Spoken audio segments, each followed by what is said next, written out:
There is a sign-up sheet. Is it? That's a lot.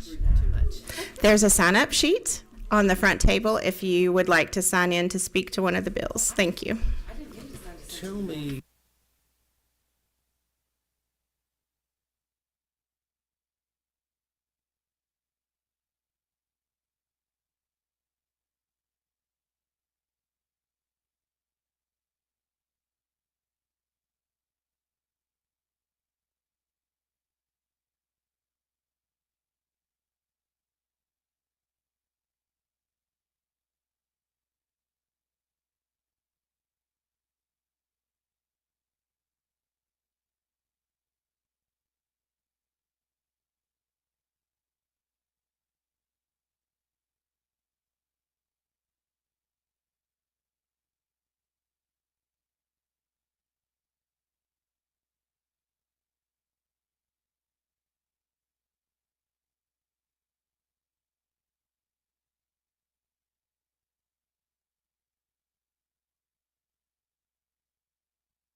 Okay, it's 1 o'clock, and I'm going to call this meeting of the House Education Curriculum Subcommittee to order. Vice Chairman Chokas, do you mind opening us in a word of prayer? Thank you, Madam Chair. Let us pray. Oh, Heavenly Father, thank you for this day, this beautiful day that you have given us. Thank you for the pleasure and the responsibility of taking care of our most precious of responsibilities with our children. Our children that you have blessed us with is something that we need to nurture and provide opportunities and encourage and in many ways try to guide so they can be better prepared to be good adults. I'd like for you to bless the members of this subcommittee so that we can have the wisdom necessary to ascertain what is best for the state and its children. In Jesus' name we pray. Amen. Thank you so much. Again, if you there's a sign-up sheet. If most of you, I think, have already signed up, and I thank you, subcommittee members, for coming today. And I want to remind everyone that we only have this room for an hour before the next subcommittee comes in. So be brief if you can, because I want to go home. Today, our first bill is HB 105, and Representative Wade, I've got LC 481370EC. I guess I could turn, there you go. I can turn your mic on. Yes, Chair, Okay. That's correct. So you are free to present. Thank you. All right, thank you very much. So I'm here to present House Bill 105, again, just for jurisprudence here, LC 481370-8EC. This is the Public School Indemnification Fund Benefit Increase Bill. This is just recognizing in statute the sacrifice that some of our folks in public service, not just our public safety community, but also our education community, deal with. And I had asked Holt Persing, or at least offered if his schedule would permit, for him to sit with me. I know this is a bill that he co-sponsored and very passionate about, and so we all know about the tragedy of Appalachia High School, and so I just know that this, I think, is the right policy move. Simply put, I'm not going to say that this is a simple bill. I'm a simple will, though, and I will agree to that, Chokus, before you try to slight me. I know you were thinking that. But ultimately, this goes down to the fact that the state of Georgia recognizes unique hazards that are inherent in just public service. And so that's what created the Georgia State Indemnification Fund. The two primary indemnification funds under this program are the public school personnel and the public officers. In 2017, when we passed the Back the Badge Act, we raised that indemnification payment in the case of a death suffered in the line of duty for public safety officers from $100,000 to $150,000. At that time, that wasn't part of the conversation, but despite this, the payment of case death for public school employees had remained at $75,000. And the governor and many of us in the House, the sponsors, believe that it's time to increase that to the same $150,000. In today's world, it's unfortunate that they're inextricably linked, but they are, and I think that for us in the state, for a family that has to go through what those two educators went through, it's an important piece of legislation. And with that, I'm happy to answer any questions if needed. Thank you so much, Representative Wade. I see one question from Vice Chairman. A simple question, Chairman Wade, is is there any need for appropriation of funds with this legislation?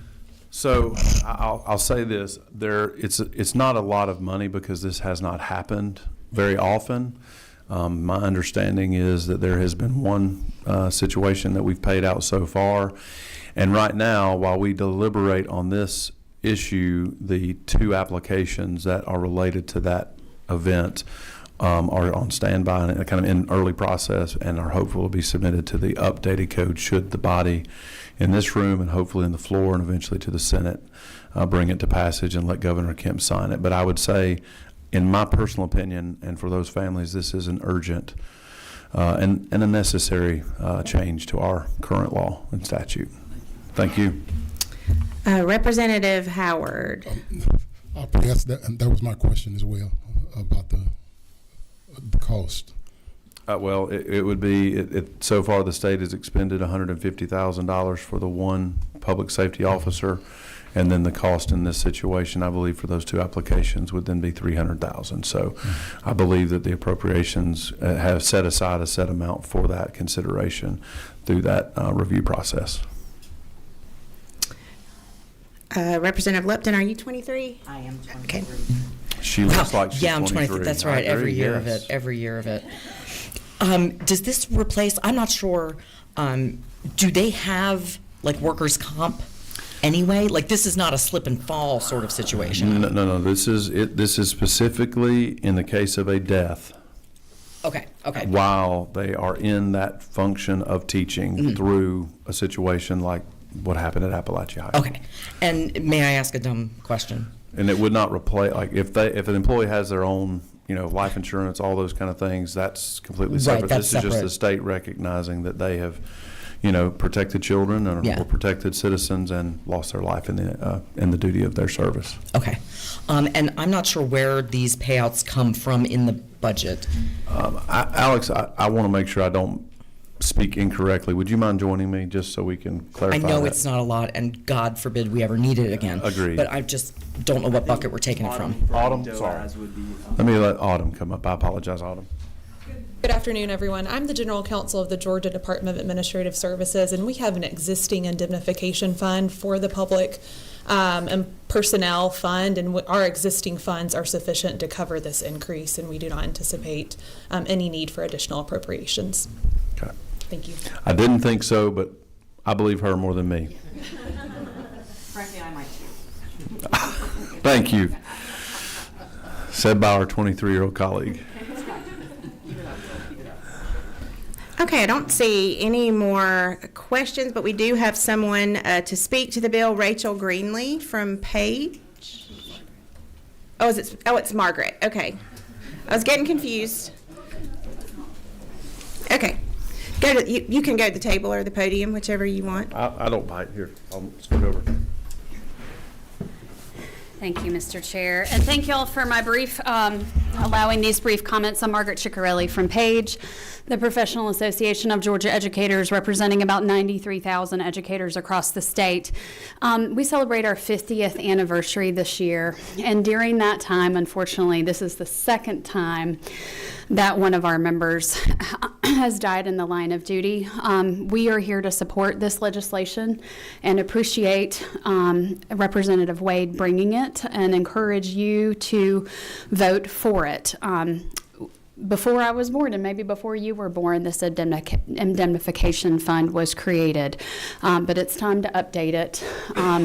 These families who are hurting, who have lost so much because their service was so great, need the help that we can give them. We do carry a policy as part of Page benefit as well in these situations, but the loss is great, and these folks have children, and they need any assistance we can provide. So we encourage you to vote for it.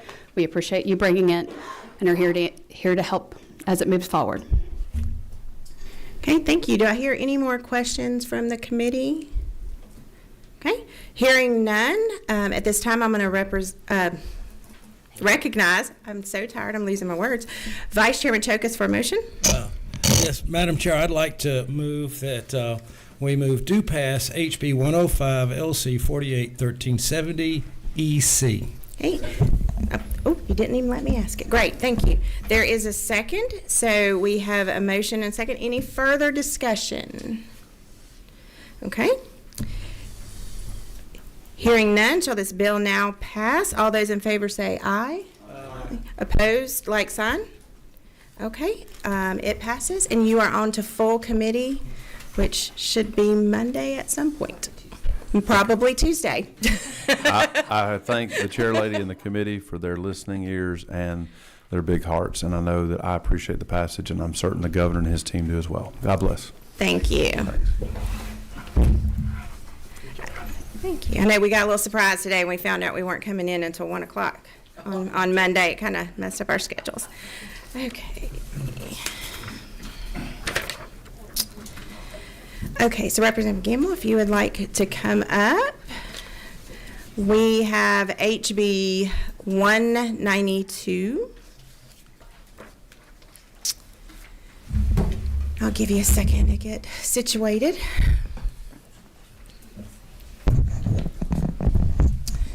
And if you'll give us your LC number. Yes.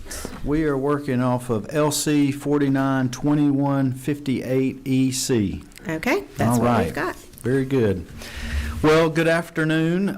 It's good to be with you today, and I've got to get a little commercial in because I have some constituents here that were able to join us today for several different reasons, but in particular 2 students from Cartersville High School and Cartersville Middle School. Braylon Bailey, stand. She's a senior at Cartersville High School, and she's shadowing me today. Her mom was down here for Radiological Technicians Day. And then Knox Matthews, he's in the 8th grade at Cartersville Middle School, and he came down to Page today, and he's joined by his mom, Jennifer Matthews. And when I was born, we lived right next door to Jennifer and her family. I've known her my whole life, and I'm just honored that they are able to be here today. So I appreciate you letting me recognize them for just a brief minute. We're glad to have y'all with us today. I also want to mention that Dr. Barbara Wall, our state CTA director, is here with us, and along with a lot of other folks in here. I'll always be appreciative to Dr. Jody Barrow over there. When he was the school superintendent in Ware County Schools, he was real supportive to me personally. Many years ago when I was doing some stuff with CTAE, which is the reason I'm here today with a great bill that I think will help CTAE. And I know there's a lot of acronyms in education, but make sure that y'all understand career technical and agricultural education, career and technical education, vocational education, whatever you might know it as from whenever you may have come through school. At the end of the day, these are programs that truly make a difference in the lives of students. I believe in it. I was one of these students when I was at Cartersville High School coming through. I know the impact that they had on my life when I was in graphic arts, and so that's why I'm excited and honored to be able to present to you today House Bill 192, which is a part of the governor's initiative, the Top State for Talent. You know, our governor is the chair of the Southern Regional Education Board this year, and so he has a very big responsibility to lead that group and influence and impact education policy in the states who are members of SREB. And SREB does tremendous work and is, of course, based right here in Atlanta, although they serve many states throughout the nation, especially in the southern area, but also a few that are not in the southern parts of the United States. But House Bill 92 builds on the success of House Bill 982, which created the state's high-demand career list, the Georgia Match, and the largest direct admissions program in the country, as well as the work done by the Joint Study Committee on Dual Enrollment for Highly Skilled Talent at Younger Ages. To do this, this bill will reference the high demand career list in additional portions of code, update the previously passed Bridge and Connect Acts, and continue to align workforce-related code sections and incorporate all agencies that are performing this important work. You remember last year we had the bill that basically streamlined the high demand list, and it made the State Workforce Investment Board to be responsible for creating the list, maintaining the list, and updating the careers that are on that, because those careers change and we needed to have the ability to do that and to have one single source for the list, because up to that point there was a little bit of confusion. There were several different entities that had lists for high demand careers, and so that was last year's bill. So specifically, the high demand career list will now be contemplated when it comes to the Department of Education's career education. List of industry credentials required by Georgia employers created by the department and TCSG, and a grant program that will assist schools in reorienting their CTA programs towards careers on the list. The return on investment report required under House Bill 982 for this list will be built upon to more specifically review the programs aligned with the list's priority areas through data points including the percentage of graduates employed in high-demand fields, comparisons of graduates' average wages to benchmarks, and the extent to which credentials of value offered by our educational agencies align with employer demand. This legislation will also build on the work of Senate Bill 399 from last year, which created a report on articulation agreements between the university system and the technical college system. Now, the Department of Education will also be brought to the table to report on their articulation agreements surrounding their CTA programs as well. And y'all, articulation is so important with this, and that's why this bill helps to move that down the field so that we are better coordinated and aligned and making sure that students don't have to repeat things that they may have already mastered and demonstrated from wherever they are coming from, and as they're transitioning through the pipeline that we have. Lastly, the Georgia Match Program will now be mentioned and defined in code for the first time, as schools will need to implement the program in each student's individual college and career plan. We're thankful for the contributions and leadership of several partners, including Chairman Matt Brass and Chairman Matt Dubnick, who chaired the study committee, outside entities and individuals who have shared what industry needs, and several state agencies who have contributed their insight, feedback, and support. And I know, Chairman, last year's inspiration for our bill for the high demand career list, that was also a recommendation from the study committee, and so this as well is just a follow-up building upon that as well. Through this legislation, our workforce pipeline will become more streamlined and clearer for students who want to take advantage of all the opportunities Georgia has to offer. This is necessary as we strive to produce the workforce that will fill the jobs coming to our state, maintain our status as the #1 state to do business, and open doors to prosperous careers for hardworking Georgians. So that's a little bit of an overview of the bill, and I know that there's probably a lot of questions. It's 23 pages long, and for the first bulk of it up to about page 19 is a lot of really just kind of cleaning up language, and then the more substantive part is the following pages. But I'm happy to answer questions. Alex Husky is here with me from the governor's office, and he's been very involved in the creation of this legislation, along with Miss Irene Munn, who's here as well. So I'm happy to go through this line by line, but I know that you also have some time constraints for today, and I want to be respectful of your time. Okay, I see Chairman Dubnick. Yes, ma'am. Thank you, Chairman Ballard. Representative, thank you for bringing the bill. I couldn't agree more with everything that you said, and committee members, especially those of you who are new. Representative Townsend knows, we traveled the state and put quite a few miles and went to quite a few places to see, and many thanks to Miss Irene for all your hard work. Chairman Brass and I would not have made it through that study committee without you, so let me say that publicly and thank you. But committee, I just want you to understand this is really working to simplify, streamline, and make this more efficient. What we heard over and over is, well, I'm on this career list over here, but I'm not necessarily on this list over here, and this list conflicts with this list.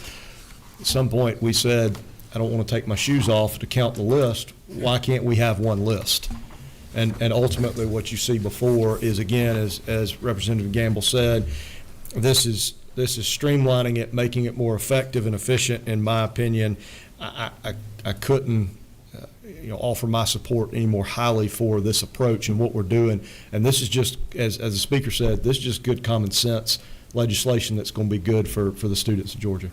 Thank you, Chairman. Thank you. Thank you. I don't see any other questions, but Cindy Morley from the Home Builders Association has signed up to speak to the bill. And you can come to the table or go to the podium, whichever you would like to do.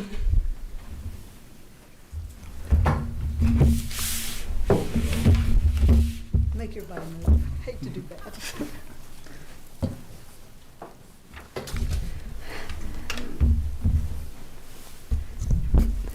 Madam Chair, members of the subcommittee, I appreciate you allowing me to speak. I'm Cindy Morley. I'm with the Home Builders Association of Georgia, and we are here in support of the bill, House Bill 192. We are very appreciative to Representative Gamble for bringing this bill forward and recognizing the needs, especially we are in the construction field, which fortunately was kept on the list of high demand careers because we are in a workforce shortage.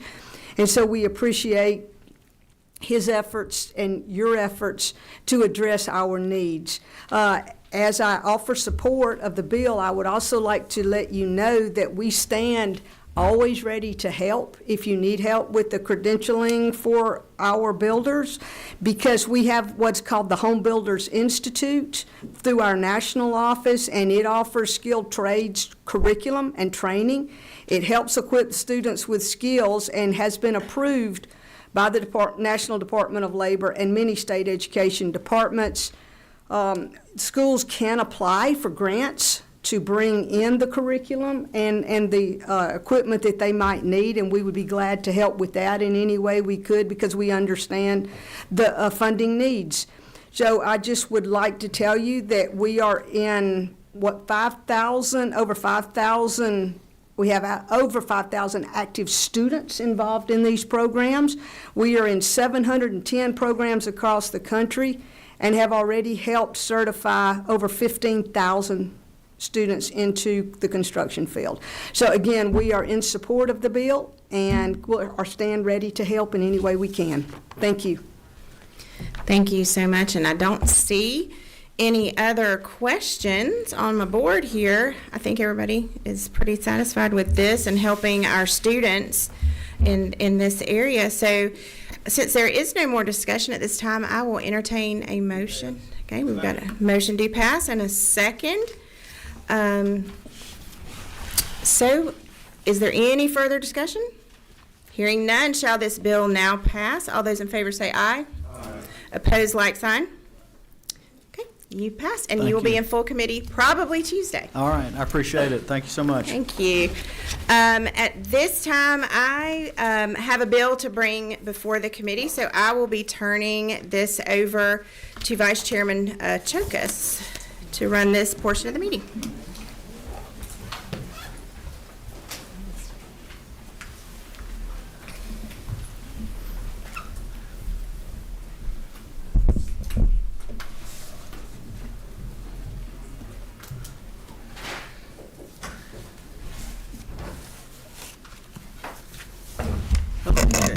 Good.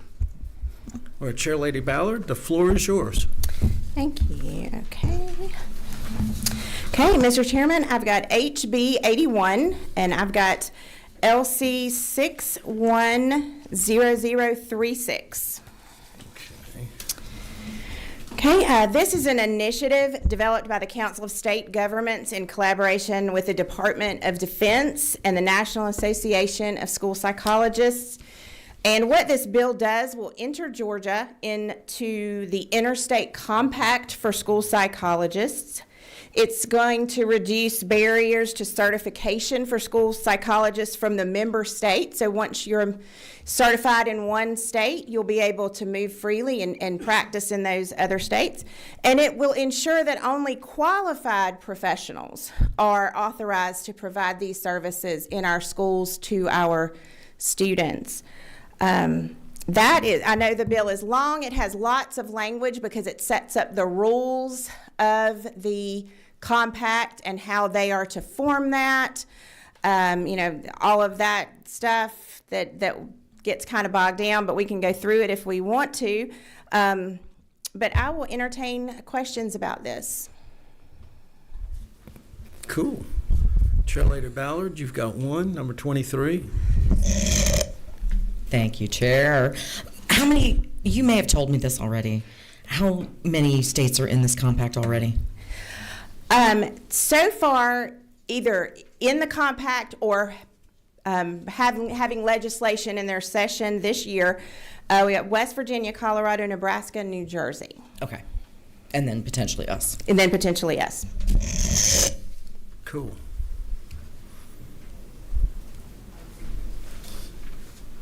Well, Chair Lady Ballard, I see no more questions. What's the will of the committee? Move to pass.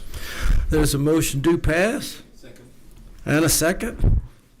All those in, oops. We have two. I'm sorry. We have two speakers. Oh, we do? Okay, I'm sorry. We have got two speakers. Let's go ahead and move forward with the speakers. The first one is, Margaret Chikara.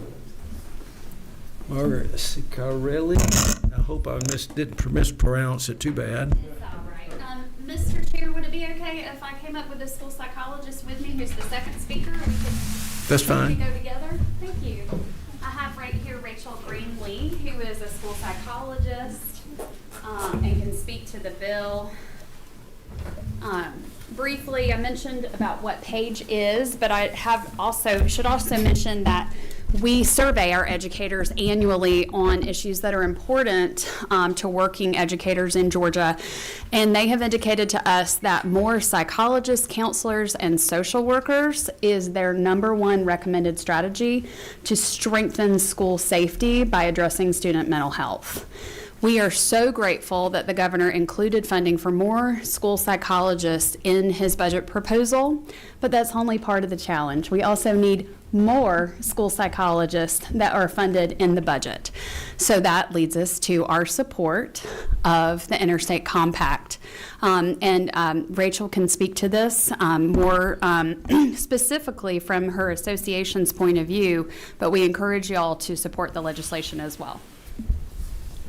Good afternoon, everyone. My name is Rachel Greenlee, and I'm the president of the Georgia Association of School Psychologists. Thank you so much for the opportunity to speak with you all today. As Representative Ballard shared, this is about license portability. Not only is this beneficial for our military families as they are stationed in different locations in the country and in the state, but also, it really removes that wait time. When a practitioner, comes to Georgia, we need to get them on the ground and serving our kids as quickly as possible. I don't think I have to tell anyone here how much of a need there is to support the mental health, school safety, and even crisis response in our school buildings for our children. School psychologists, I'm not sure if you're aware, so I thought I would share with you, but school psychologists have the highest entry-level requirement into public education. We have to come in with a specialist degree, and so these are some of your most highly trained practitioners, mental health practitioners in your schools. And so we are trained, as I said, not only in the mental health side of things, but I know that we've talked a lot kind of in legislature about literacy this year as well. So I also wanted to take the opportunity to share with you that school psychologists are uniquely trained to support state initiatives around literacy. I myself sat on the Literacy Screening Advisory Group with the Deal Center. I also participated with the State Board Rule Revision Committee when Senate Bill 48 first passed, and the statewide dyslexia task force. So we just have this unique training that allows us to support special education and general education, in addition to really, really focusing on those mental health needs. As Margaret mentioned, though, there are not enough of us in schools. Often when we have openings, it's hard to find good, highly qualified practitioners. And so anything that we can do to remove those barriers for practitioners wanting to come to the state is ideal. And we need them. We need them now more than ever. And so in closing, I just want to say thank you for your time. The House Bill 81 has the full support of the Georgia Association of School Psychologists, and we thank you for your consideration. Thank you. All right, that's it. All right, any more, President? All right, well, good. Okay, thank you for your presentation. We appreciate you taking time out of your busy day to come here. At this time, well, what is the will of the committee? Okay, Pack? Just be a vote, okay. All right, all those in favor of passage House Bill 81 receive the due pass designation, 81 LC 610036. Please say aye. Aye. Opposed? Congratulations. Thank you so much. And you can just adjourn us if you want to. Absolutely. This meeting is adjourned. Thank you. Policy will start at 2 o'clock.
All right, guys. Am I on? Hello. There we go. All right. If everyone could get settled in, I know we got folks that want to hit the road, get on the flight, get out of here. With that, we're going to go ahead and get started. I would love if Representative Rice, would you open us up in a word of prayer? And what number are you? Beautiful. There you go. Thank you, Chairman. Dear Heavenly Father, I thank you for this evening. I thank you for the work that we have been doing, and I pray that you continue to bless the work ahead of us. Give us discernment, give us listening ears, clear minds, and a heart for these children that we're here working for our future, for their future. And please bless each of our actions and all that we do today. In your name I pray. Amen. Thank you, Carmen. Chair Ballard said she did her meeting in 32 minutes. Let's go, ladies and gentlemen. Here we are. All right. We're going to start how I start every committee hearing. Do I have any teachers or students in the audience? Teachers or students, would you guys stand up to be recognized? There you go. Awesome. Well, thank you all for what you do for education here in Georgia. With that, I would love to bring up to the plate Chairman Leverett to present to us House Bill 37.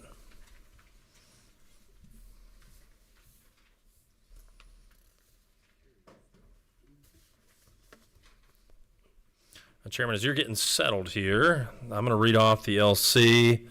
I've got 4/9/1994. Great year. Great year. I was a freshman. I was not. Let's just leave it at that. Well, thank you, Mr. Chairman. Thank you, members of the committee. Am I on? There we go. Okay.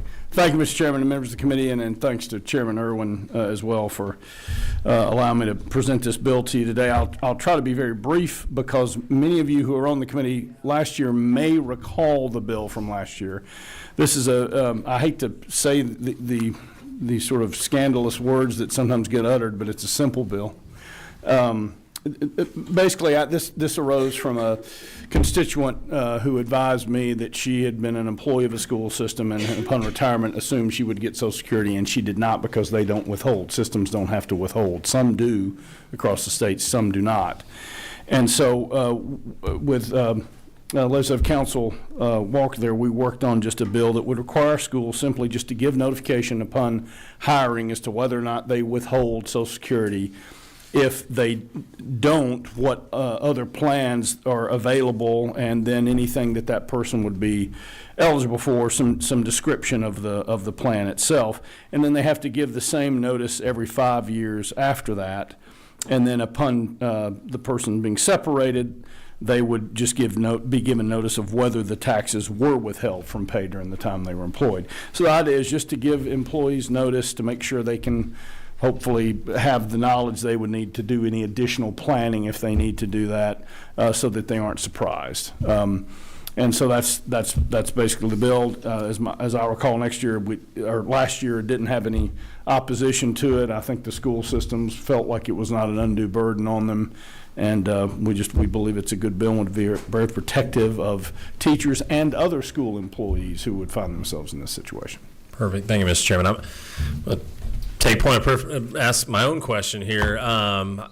Just out of curiosity, two questions, I guess. When he or she got their paycheck, I guess, was it not obvious, or did they not see that Social Security was or was not being taken out? I don't know that the constituent made that intensive a review of the paycheck other than the amount that was shown in the check would be for. I do think there are certainly opportunities to learn that information, and it may be that information has been provided otherwise, but this would just institutionalize it to make sure the notice lands. Okay, I think that answered my second, because Social Security, for all their faults, they do have a nice website where you can log in and see your earnings and your expected payout, which at my age is probably not going to be much. Yes, well, but for people at my age, I don't generally do that computer thing that often, and so I like a person to tell me or to give me a piece of paper. And this is a way just to sort of make that information accessible to everybody that might be an employee of the school system, no matter their age. Oh, we got a question here to my left about the Paper Act of 2025. Representative Glaze. First of all, I want to say thank you for bringing it, because there is a group of folks who work every day for us in the school systems, and they should not be waiting 40 years and then figure it out. Do you know if the WEP that happened reversal at the federal government in any way affects anything in this bill? It should not, but I'm just asking. I just learned of that just a few moments ago from one of the witnesses, and I don't know that it will materially impact it. I'm sure there may be some impact, but I still believe the need for the notice is present, because I don't think that would completely have resolved the issue here necessarily. And I don't either, so I thank you for bringing the bill back, and I think it's a good bill. Thank you. And if I could note, Mr. Chairman, Representative Glaze had some comments last year that we incorporated into a committee substitute. Those are preserved in this version. The only differences really are, of course, we've moved all the dates back, and the deadline on line 23 for providing sort of the periodic notice was October 1. And we just moved it back to December 31 because we thought that would be more consistent with the other reporting the school systems are going to be doing. So it wouldn't create an additional season of reporting they had to do. Perfect. We're going to go down to my left here. Representative Wilkerson. Thank you, Mr. Chairman. And I guess I apologize. I'm going to ask a question that it sounds like may have already been discussed. I think during the witness testimony, but I do believe Georgia is one of the 15 states that could potentially be impacted by the federal changes. And I don't know if you guys discussed that or not. So before this moves too far, can we make sure that we're not telling something that's not necessarily existing after what happened in January? Yes. Thank you. Perfect. Not seeing any more questions. We do have someone here to speak to the bill. If Lisa Morgan with GAE would come to the mic. I'll turn your mic on. Okay, you can stand here. Good afternoon. I am Lisa Morgan. I am a kindergarten teacher and the current president of the Georgia Association of Educators. I would like to start by thanking Dr. Representative Leverett for bringing this bill once again. Yes. And I think I can shed some light on the Social Security Fairness Act and how it's going to impact. I was honored as the president of the Georgia Association of Educators, and Georgia being one of those 15 states that are impacted. We have been working on this for over 40 years. I have gone to D.C. multiple times to lobby and was honored to attend the signing of the bill at the White House. So what happens, and Mr. Hilton, yes, those of us who are in those districts, FICA is not on our pay stub, but many of us don't look at them carefully. And now that our pay stubs are only presented in electronic format and you don't get that paper check and that paper stub, you really don't pay attention to what that pay stub is. Is my money in the bank and is it the right amount? But what happens, even many educators work second jobs, and in those second jobs, third jobs, they pay into Social Security. When you go to the website, if you do that, you would see an amount. But then when you actually retired, the windfall elimination provision kicked in and could reduce, the website's been telling you $850, the WEP reduces that by half. For many of our educators who were who are receiving survivor benefits because they were a widow and their spouse had passed away, that entire survivor benefit could be eliminated because they had been a teacher. The Social Security Fairness Act is retroactive to January 1st, 2024. So the 80,000 Georgians who are impacted will be receiving newly calculated benefits going forward. They will receive retroactive benefits to January 1st, 2024. This bill is not impacted by that because this bill is simply letting those educators who work in those districts know You're not paying into Social Security for this work. Your outside work, if you have it, will determine your Social Security. And also those options that they have. I attended Wilcox County, which is, I think, down near your area, earlier in August, and they did a great job of this. They told their new employees and actually asked their new employees to sign a piece of paper saying, we've been notified we are not paying into Social Security. We understand that we should plan for our retirement and that we have these options. And that's simply what this is doing, and it's a great thing for educators. And in particular, the reminder, because I can tell you after 25 years, I really don't remember what they told me when I was hired, and I certainly don't remember every piece of paper I signed. So thank you for this. It will be good for our educators, and it will also be something that can help us retain educators, because our surrounding states are not in this situation. So we want to keep our educators here in Georgia and not have them go into those other states where they would not potentially be impacted. Thank you. If you'd actually stay up there, you may have a question to your right, my left. Yes. Thank you, Mr. Chairman. So just to clarify, the 80,000 people are people that have other jobs or spouses that paid into Social Security that are protected by this. Is there any desire, will there be a desire at some point to have Georgia opt in to allow teachers to participate in Social Security if they so choose? Because I think that's also a piece of it, that they could do that, and if that's the case, then we would need to know this year, because it would have to go to actuarial study and all this other stuff if that's the desire. The situation there is specific districts in Georgia opted out. It is not all districts in Georgia. It's specific districts. If you would like, I have a map that I can share with you showing which districts did opt out. We actually have a district that investigated going back in, and the cost was so high that they could not do that. We also believe, because in order to pull out, the employees in those districts had to agree to do so. Now, they did that back in the 70s, and I don't think any of them are probably still working, but the employees would also have to vote to go back in, so it would be a long process. So if they file, last question, so if they decide to vote to go back in, or is there any concern at all that you'll have districts competing against each other, because now they can get additional benefits that the other districts cannot get? Just something to we haven't seen that so far, no.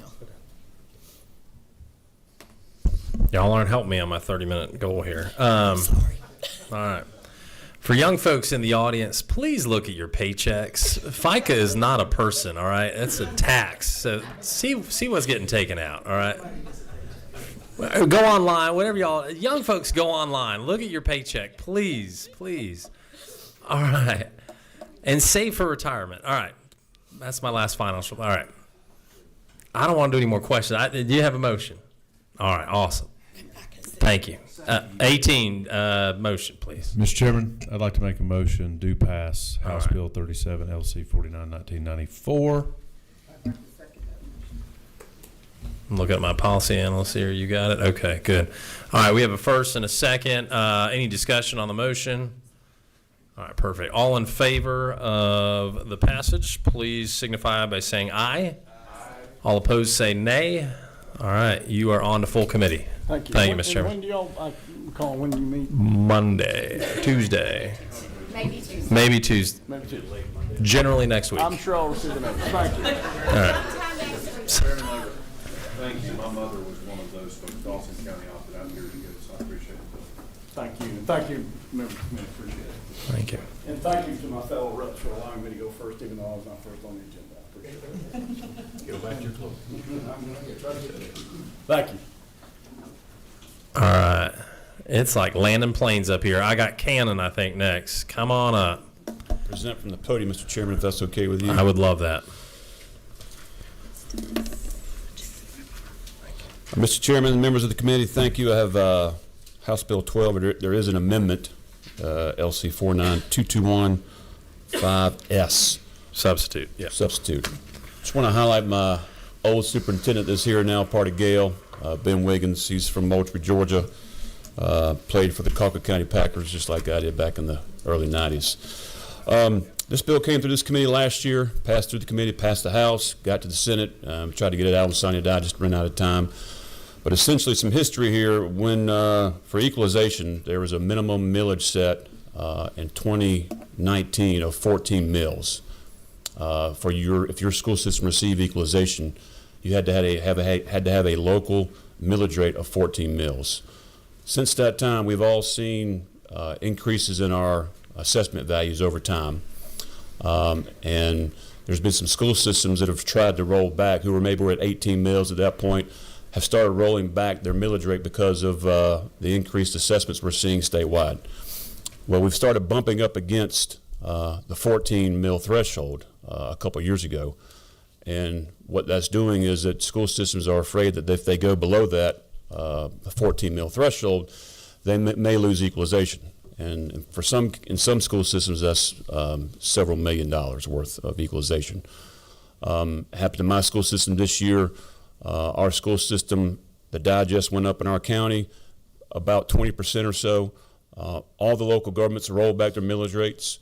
The school system could have rolled back their millage rate, but they did not because of this equalization threshold, and as a result passed on about a 14.5% tax increase to their citizens because of this bill from 2019.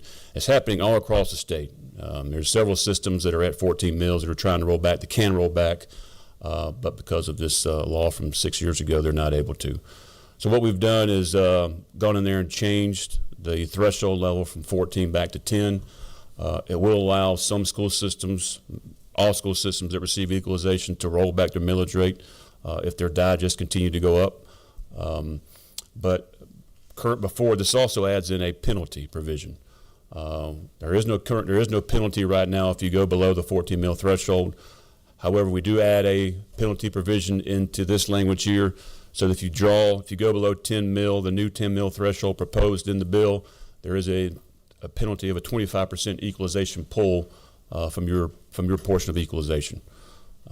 That's the bill, fairly straightforward, and subject to any questions. Must have bored them in the submission. I don't see. No, here we go. All right, now they're coming. All right, I'm going to go.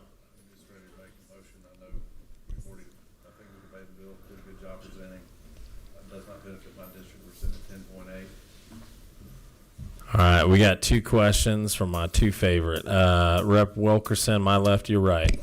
Quick question. Thank you, Mr. Chairman, for the bill. And we did vote on this last year. I got a question.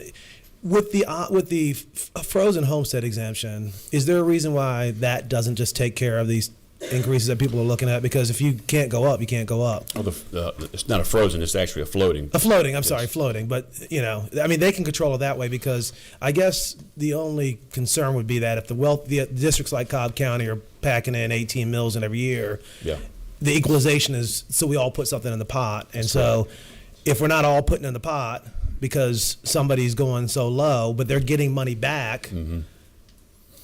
Is there any concern that the bigger districts are subsidizing the smaller districts? No, because the 14 mil threshold was there to, like you said, pull out a local value of property tax at that threshold then. That 14 mil threshold, based on the increase in the digest from 2019 to 25, is a lot more. So it's just allowing them to kind of roll it back and maintain the same amount of money for equalization from the local share, but also still contribute to the local share at a lower millage rate, but a higher digest. But just to your point there, the floating exemption, it's a local decision no matter what. They can decide to go in or out. They can also decide to roll back or not. But that only applies to your homestead. The rollback would apply to all types of property. If you roll back your millage rate locally, it applies across the board to residential, non-residential, commercial, industrial, ag land. I got that. That last part is what concerns me, because I think homeowners deserve a break. And I'm not saying, we voted on this last year, but I don't think I think the floating helps the homeowners. That's correct. I think Georgia's getting killed a lot of these times by assessments by investors. I don't know about your area, but if we're giving a break to investors, I don't think that's the goal. I would rather the homestead fix it. It's not a break to investors. Just basically, if your local government can roll back based on the increase in the general digest, this allows you to do that to a new threshold of 10. Perfect. Thank you. To my left here, Representative Glaze. Oh, I'm sorry. Oh, I'm just a member. Oh, I'm sorry. 17. Thank you, Mr. Chairman. Rep. Cannon, appreciate the bill. My question is similar to Rep. Wilkerson's. The whole idea of equalization and setting that threshold is to ensure that everyone is buying in at a respectable amount. Is there anything to prevent a locality from reducing that threshold without their total property digest going up, their tax digest going up? I'm not sure I understand the question. So you had mentioned that the tax digest is growing. Yes. And so they're rolling back the millage to provide relief to locals. If they want to. If they want That's to. correct. And so to Rep. Wilkerson's point, I don't think that there's anything to stop. Everyone should be, paying in and buying in at a reasonable amount, but there's nothing to control against a local government reducing that millage without. I guess the intent is tax digest is growing, right? It's creating a strain on local taxpayers. We want to reduce it, but what if that's not happening and a local government still wants to reduce their millage to paying less? Well, the threshold, if you go below, there's no penalty now for going below 14. This establishes a penalty for dropping below the new threshold of 10. So if you continue to roll back your millage rate, that below 10, you're giving less local dollars for equalization. There's a penalty provision for that. So if you're getting $25 million in equalization and you roll below 10, they're going to pull 25% of that out of your equalization dollars. So that's the incentive to stay at 10 or above. Okay. Thank you. Yes. Perfect. Thank you. Not seeing any other lights here. We do have a motion to do pass. We have a second. Any discussion on the motion? Seeing none. All in favor of passage to full committee, say aye. Any opposed, say nay. All right. You're on to full. Thank you, Mr. Chairman. Thank Appreciate you. it. Well, we got a little break in the action. I'll have Townsend, you go on down. I do want to recognize we have 2 new members to the Education Committee and the Subcommittee. I'd like to recognize Representative Rice and Representative Alale. Maybe both, if you could introduce yourself and why you're so fired up about education. And what's your number? There you go. So, my name is Carmen Rice. I am Representative District 139. I represent Muskogee and Harris County.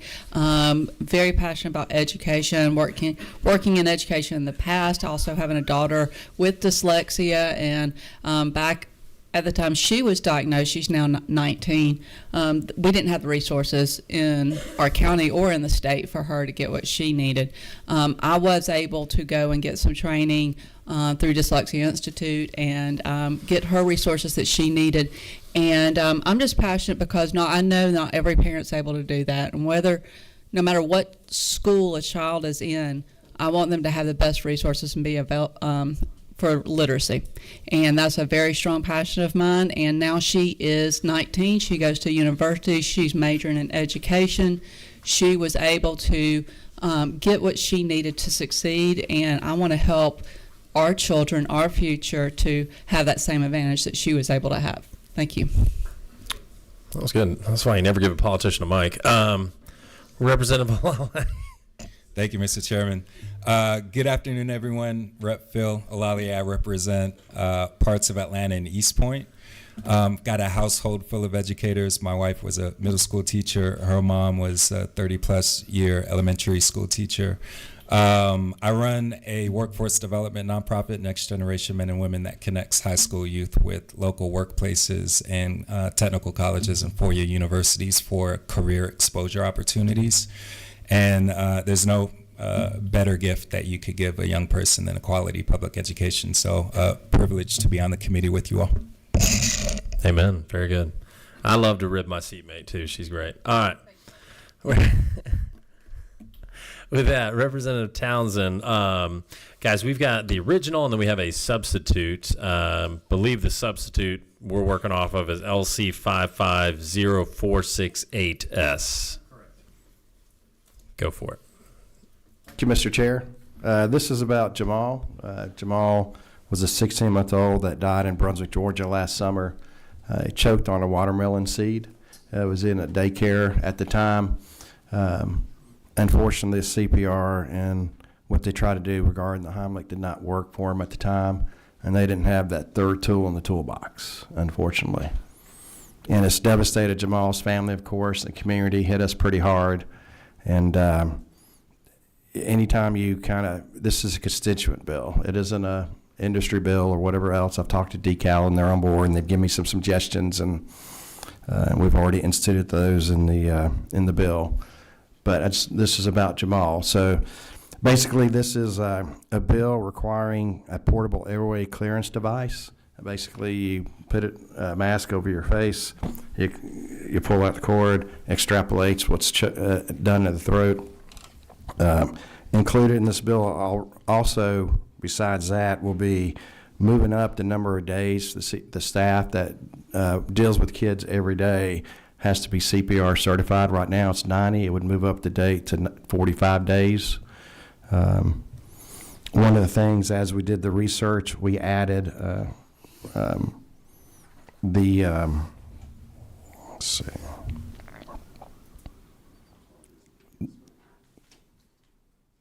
Yes, one of the things we talked about was the Red Cross and guidelines. You look at what other states are doing and you see what Red Cross is saying. If you look at your form at the very bottom, this is the key thing here is this is the third tool in the toolbox. It's not going to replace CPR. That's still the best thing out there. If you do it properly, you have a better chance, of course, using CPR to get that watermelon seed out of the throat. Second, of course, the Heimlich. And with infants, you do it a little bit differently than you do adults. And the third tool, if all else fails, would be this type of device. Some daycares have already started using it, especially after what happened, to get that extra, give them the chance for the extra tool. Other daycares are not doing it. Basically, the device is less than $100. You'll see it anywhere on the internet, usually around $100 or below. If you look at the Red Cross, it says, and the next to last one talks about suction-based negative pressure anti-choking devices should not be used routinely.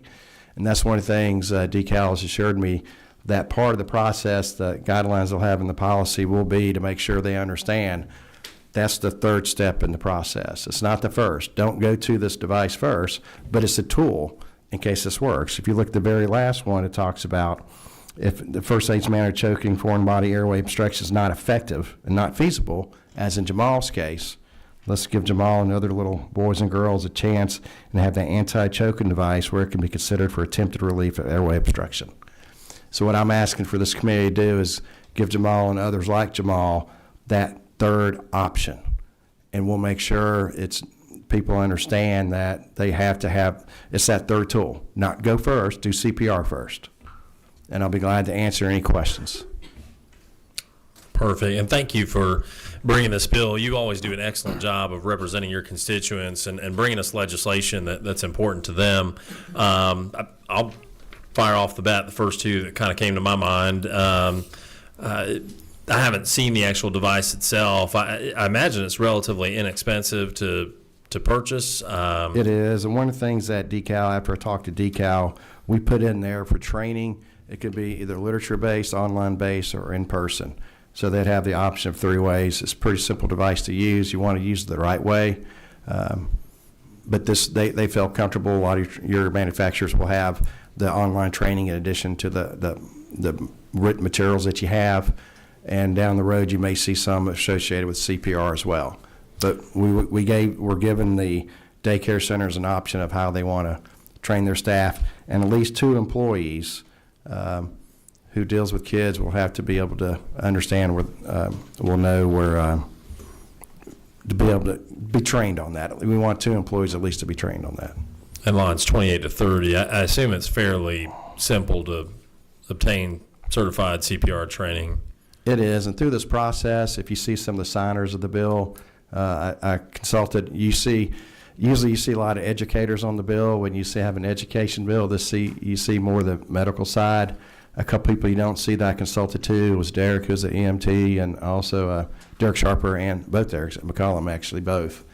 And Sharper went back and really studied it for me and helped me out at the end.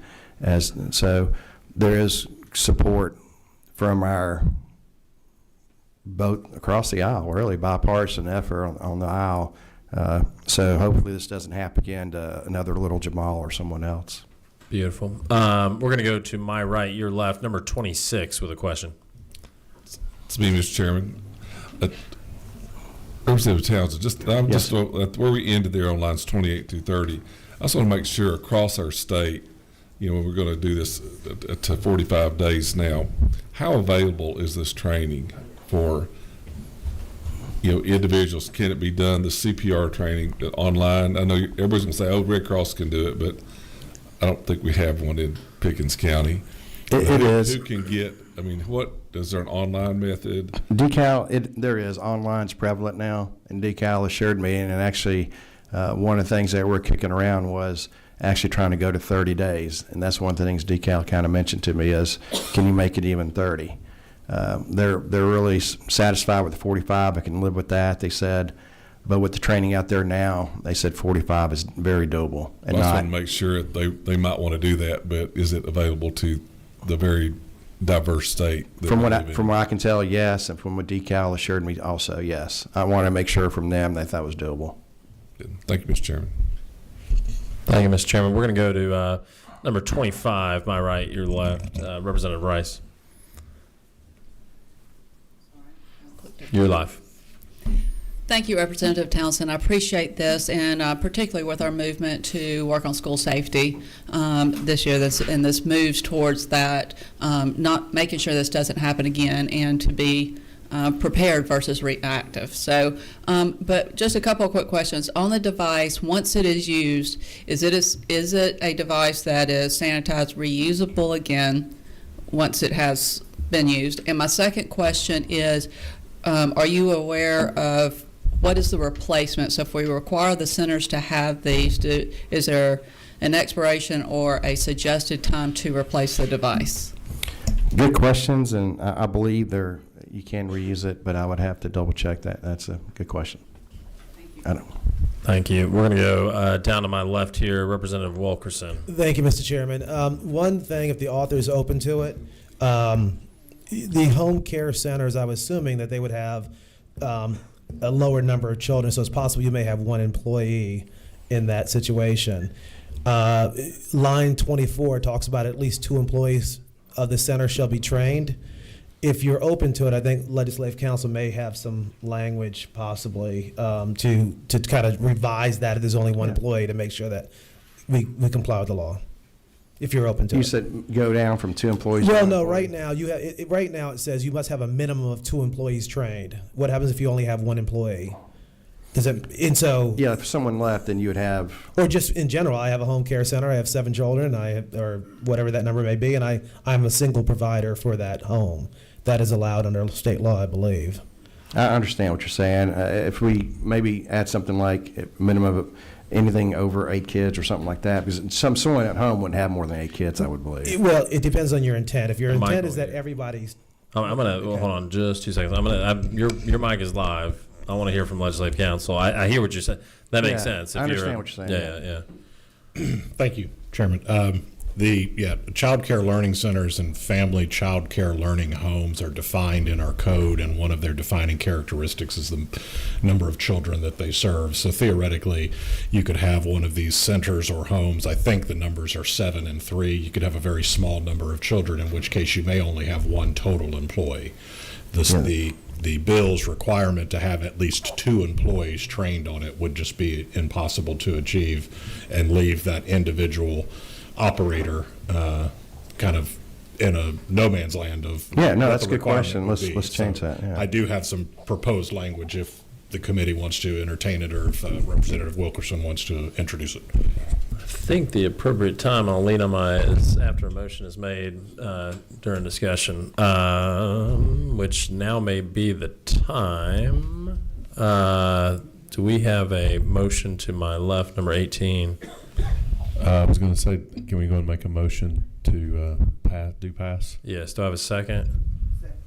Perfect. So now would be the appropriate time, and I've got. Is yours on that subject?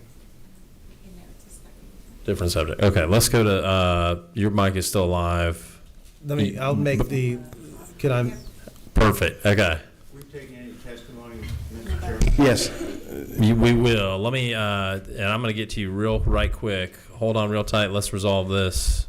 Both of y'all alive. That amendment as if he wants to read it. I want to hear the language first. Yeah.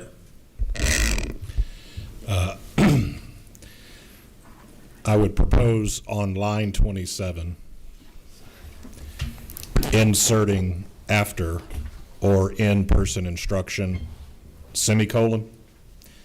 I would insert provided, however, if such center or home employs only one individual who cares for or supervises children at such center or home, such individual shall undergo such training.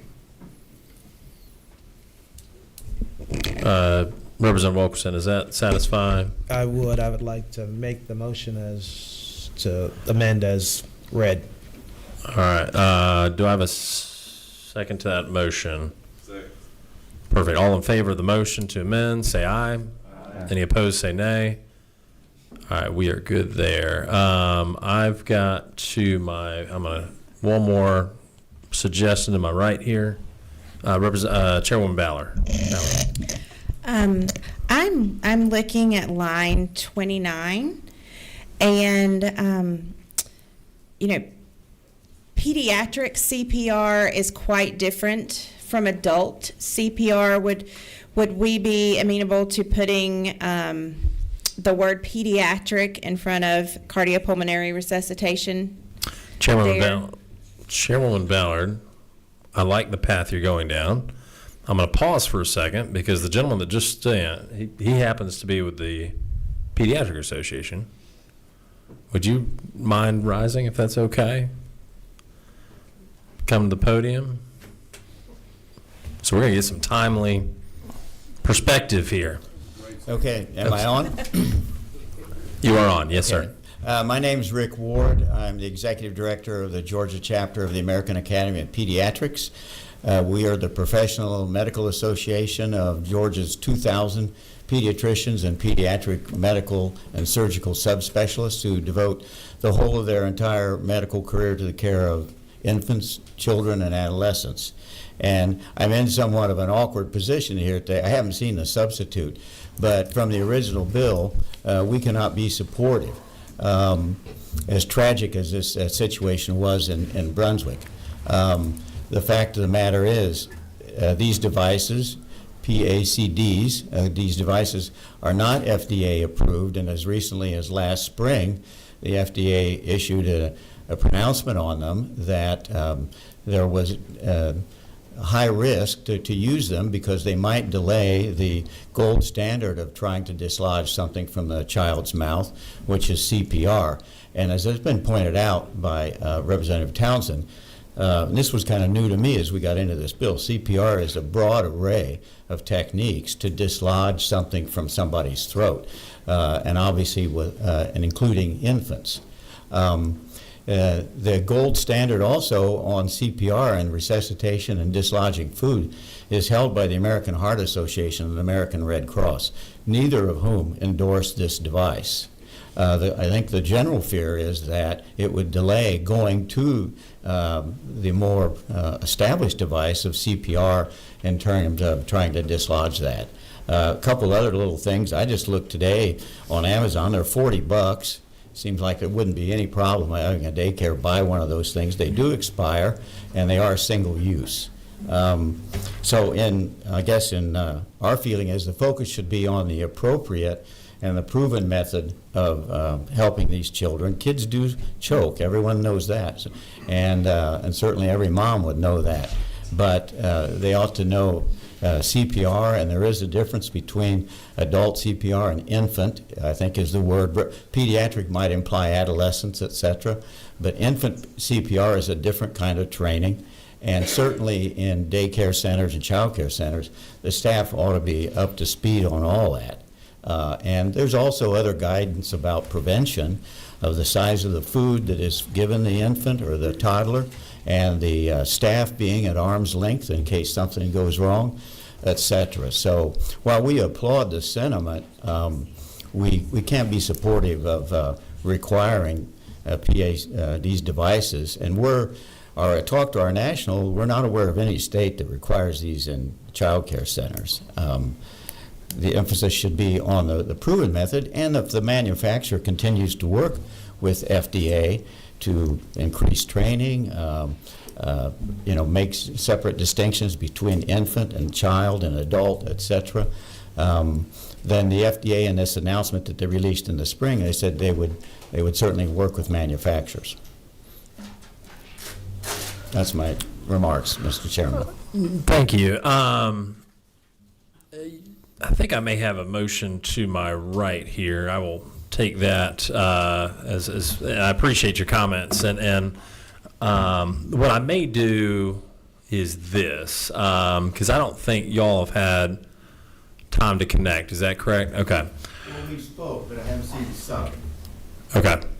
Why don't we do this? I'm going to entertain a motion to table for right now to give y'all time. I want all of us on the committee, the author, you to kind of work through some of these questions and concerns and come back to us briefly, because I do want to support your constituent, your community, what you have here, but I do want to calm any nerves that we may have on the committee here. So if there is a motion to table, I'll entertain that now. Mr. Chairman, just as noble as bill as this is and was trying to accomplish, I think it's the purview of the legislature to perfect legislation. And so doing that, I'd like to move to table this for right now. Perfect, thank you. And I think I heard a second there, down there. All in favor say aye. Any opposed say nay. All right, we'll work together on this and get it right back going here again. Sounds good. Awesome. Was there anybody else and I apologize, I don't think I did that on the other bill as well. Anybody else on the audience that wanted to speak to this bill? Okay, perfect. All right. With that, we are adjourned. I hope everyone has an awesome, awesome weekend. Thank you. Yep, thank you.